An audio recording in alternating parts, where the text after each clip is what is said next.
रंगदार हो, करेला हमरा से बहुत प्यार हो। हाँ जानेला जमाना की होवे रंगदार हो, करेला हमरा से बहुत प्यार हो।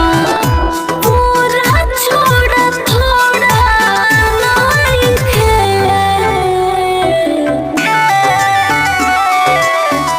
मजनुआ के जोड़ा नइखे।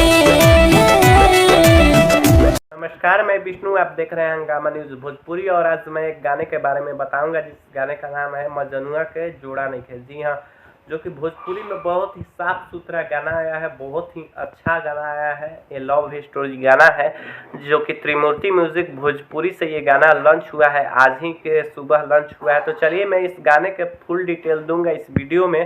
तो चलिए वीडियो में आगे बढ़ने से पहले चैनल पे जो लोग भी नए हैं तो चैनल को सब्सक्राइब कर दीजिएगा और बेल आइकन दबा दीजिएगा ताकि भोजपुरी की हर छोटी खबर आप तक पहुंचती रहे। तो चलिए मैं इस गाने के बारे में बता दूं जो कि त्रिमूर्ति म्यूजिक भोजपुरी से ये गाना आज ही सुबह रिलीज हुआ है, मजनुआ के जोड़ा नइखे। जी हाँ, जो कि भोजपुरी की बहुत ही अच्छी सिंगर प्रीति राय जी इस गाने को गाई हैं और मैं बताऊंगा कि ये गाना कौन लिखा है और किसने वीडियो किया है, क्योंकि वीडियो भाई कमाल का है। जी हाँ, जो कि वीडियो आप लोग देखेंगे तो चौंक जाएंगे, क्योंकि भोजपुरी में पहली बार इतना छोटा कंपनी क्या बहुत ही बड़ा कंपनी है, लेकिन शुरुआती दौर में इतना अच्छा प्रोजेक्ट ला रही है। गजब का त्रिमूर्ति म्यूजिक भोजपुरी से गाना आ रहा है। तो मैं इस गाने के बारे में बता दूं कि मजनुआ के जोड़ा नइखे, जो कि प्रीति राय गाना गाई हैं और लिखे हैं ओपी यादव जी, बहुत ही भोजपुरी के अच्छे राइटर हैं। मैं वीडियो की बात करूं तो वीडियो की हैं अनूप